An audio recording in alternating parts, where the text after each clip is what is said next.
Although it wouldn't be quite accurate to say that America ever was part of the Victorian era, that style did influence the whole world. At all her gatherings, rather than mingling more freely as past First Ladies had done, Angelica chose to arrange herself with other young ladies in a tableau and have people come and greet her. As the years wore on, with the Panic of 1837 creating increasing financial difficulty in the United States, this formal opulence of European style began to be rather unpopular. Living in this mansion and having the privilege of the presidency, it was very easy for the commander-in-chief and his family to fall under a lot of scrutiny for how they were living while a good deal of the country was unemployed, impoverished, homeless, and struggling. While Martin Van Buren was being criticized for his handling of this economic disaster, his daughter-in-law was also coming under public scrutiny for it. All of these things came to a head in 1840.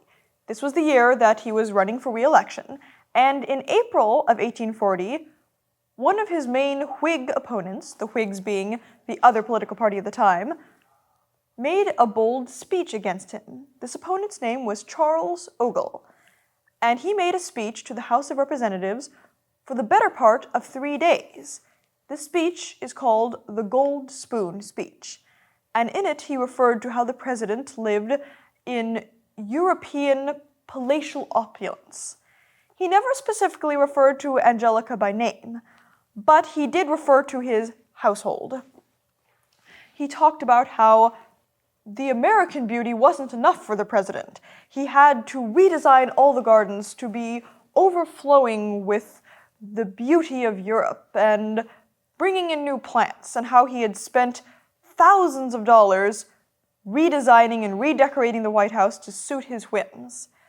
Even other Whigs were critical of this bold and very personal defamatory statement made by Mr. Ogle. They questioned some of the figures he'd mentioned, as he mentioned that $88,000 had been requisitioned from Congress for buying furniture for the White House.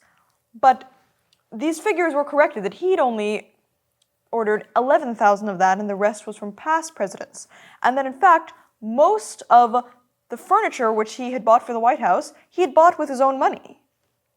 Van Buren was noted for dressing very well. From his earliest days, he loved to look nice, and he had his very jaunty style with the sideburns and his well-tailored clothes. As a matter of fact, this was one of the things that Andrew Jackson liked about him. But it became less and less charming as people were struggling to have decent clothes at all during these economic difficulties. The whole issue of the Gold Spoon Speech is considered one of the first times, if not the first time, that such a personal attack was made on a president or any political candidate of that importance in the United States. After this speech was made, Ogle had it printed and circulated throughout the United States, and it played a big role in resulting in his not being reelected.